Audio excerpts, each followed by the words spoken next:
Vote দেওয়াকে কেন্দ্র করে উত্তেজনা 263 মন্তেশ্বর বিধানসভার মামদপুর 1 নম্বর অঞ্চলের তৈয়বপুর গ্রামে 121 নম্বর বুথে এই ঘটনায় কেন্দ্রীয় বাহিনীর লাঠিচার্জ করায় তৃণমূল কংগ্রেসের কয়েকজন কর্মী সহ 3 জন মহিলা আক্রান্ত হয়েছে বলে অভিযোগ তৃণমূল প্রার্থী সিদ্দিকুল্লাহ চৌধুরীর। তিনি এদিন ঘটনাস্থল পরিদর্শনে যান তৈয়বপুর গ্রামে। কেন্দ্রীয় বাহিনী এবং পুলিশ বাহিনীকে প্রার্থী সিদ্দিকুল্লাহ চৌধুরীর প্রশ্ন করেন, কেন মহিলার উপর লাঠিচার্জ করা হয়, কার নির্দেশে মহিলাদের উপর লাঠিচার্জ করা হয়। যদিও প্রার্থীর প্রশ্নের কোনো উত্তর দেয়নি কেন্দ্রীয় বাহিনী বা পুলিশ, লাঠিচার্জ করার কথাও অস্বীকার করেন তারা। এরপর যারা ভয়ে ভোট দিতে পারেননি তাদেরকে ভোট দেওয়ার ব্যবস্থা করেন প্রার্থী। মন্তেশ্বর থেকে ফাইজুল শেখের রিপোর্ট, MBS নিউজ।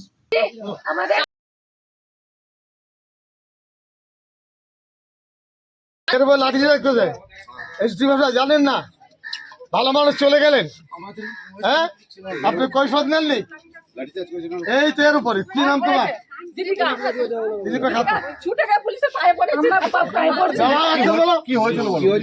আমার মামু মানে প্রথমত এখানে যখন আসে আমাকে মারধর করা হয়, আমার মামু চুপচাপ থাকে, কিছু বলে না। ওকে মেরেছিল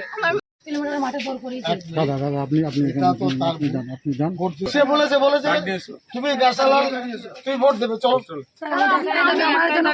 1 মিনিট সব ছাড়বে, চলো আমার কথাটা শুনুন। আপনার প্রচার আমি করেছিলাম বলে আবার ওইসব কথা এখন ভোট দাও, ভোটের আই কার্ড দাও, ভোট দাও, চলো আমি ভোট আটকে দিয়েছে তো, সে আটকে দেবে কে?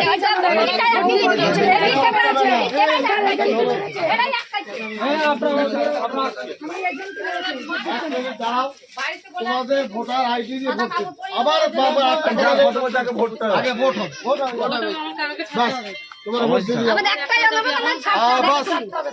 আগে ভোট দাও, আগে ভোট কেউ আটকাবে না, আটকাবার কোনো জায়গা নেই। हमारा यहाँ चोट लगा है, यहाँ लगा है, ये आपको दिखा रहा है। हमारे साहब उनसे पूछ लिया, हम लोग लाठी चार्ज करेंगे। आपसे हम पूछ रहे हैं साहब, साहब के बाद में पूछे, हम लोग लाठी चार्ज किसी को नहीं। ठीक है, नाम बताइए आप। नाम मैं आपको, हाँ मैं आपको पूछे ना, आपका लिखा है साहब, मेरा नाम लिखा है, देख लीजिए। आपका ना हमको मना, हमको बोलना मना है। साहब को बुलाइए, यहाँ हम नहीं जाएंगे वहाँ, यहाँ बुलाइए। आपको इतना बड़ा काम किया, वो हिंदुस्तान भर का खबर है, बुलाइए उनको। कौन लाट साहब है, देखता है। चलो गाड़ी चार्ज कर ले, आ गए निकलने नहीं देगा, हम खड़े होकर सुन लीजिए। आप बंदूक चलाएंगे मुझ पर, क्या तो रास्ता है? इतना बड़ा आपकी हिम्मत है? ये समझा यूपी या समझा राजस्थान? बुलाइए हमको। ताके बोलছি, এখানকার আরও কে বলছি, এসটি আপনার এসপি রিগার্ডিং ইলেকশন তাকে বলছি, আর থানায় যে অপদার্থ বসে আছে আইসি, তারই চেষ্টা একে ধরে নিয়ে গেছে। এ নাটের গুরু সে, আমি তার নামে বীজ হজমত চাই। সমস্ত এলাকায় ঘুরে ঘুরে লাঠি চার্জ করছে, এটা খুব দুঃখজনক। ভারতবর্ষের সংবিধানের পরিপ্রেক্ষিতে সংবিধান বাঁচবে, মানুষ বাঁচবে, ভোট বাঁচবে, সরকার গঠন হবে, এটা একটা সিস্টেম।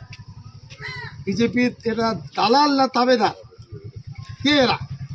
আধাসঙ্গের বাহিনী আরাম আছে বলে সব কিছু করে ফেলবে, আমি বোতাম খুলে দিচ্ছি, পারলে মারুক আমাকে, আমার কোনো সমস্যা নেই। মূল তো ভোট, সেখানে কিছু হলো না। রাস্তায় ভোটাররা ভোট দিতে যাবেন, সেখানে আটকাচ্ছেন, যেন ভোটটা কমে যায়, এসব অন্যায় কাজ। আর ইসানুলের বাপকে আমি বলছি, আগুন নিয়ে খেলছেন। এই গ্রামে বিজেপি ছিল না, করতে হয় হাসতে হাসতে বিজেপি করবেন, পাড়া ঢুকবেন। আমি বলে যাচ্ছি, এই পাড়ার লোক সব টিএমসি, কেউ বিজেপি না। আপনার মন চাইছে বিজেপি করবেন। আবার খবর পেলাম কুসুম নামে, আগে ওটা হলো সিজনে, আমি বুথে গেছি, বুথ থেকে বেরিয়ে আসছি, পুকুরের ধার থেকে ওই আপনার মন্তেশ্বরের যে পার্টি প্রেসিডেন্ট, কি নাম ওর, কুমারজিৎ পান, সে আমাকে দেখে বলছে জয় শ্রীরাম। সে আমাকে দেখে আমাকে চিড়াচ্ছে, জয় শ্রীরাম। অভিষেক ব্যানার্জি তাকে প্রেসিডেন্ট করেছে, দিদি তাকে প্রেসিডেন্ট করেছেন। দিদি আর অভিষেককে আমাকে সম্মান জানিয়ে বলছে জয় শ্রীরাম। দিদি অঞ্চলের ব্লকের সভাপতি, দলকে কিভাবে কোথায় নামিয়ে দিচ্ছে, এটা পরে হবে হিসাব। वोट शांतिपूर्ण होच्छे, वोट देगा, जहाँ चाहेगा देगा, कोई ना रोक सकता है ना अलग कर सकता है। ये डायरेक्ट संविधान को हिट किया है और पामाल किया है। ऐसे लोगों को सजा होनी चाहिए, जबरदस्त सजा होनी चाहिए। सीईओ सुन रहा है, इसको सुनिए। इलेक्शन कमीशन, इसको सुनो। ये बंगाल वाले दस्तूर को मानते हैं, हिंदुस्तान के सिस्टम को मानते हैं। ऐसे गद्दार लोग मुल्क को बेच देंगे और चोरों के हाथ मुल्क को रखेंगे, डंडा के हाथ में।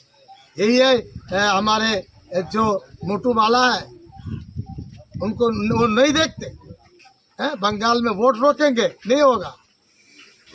ठीक है।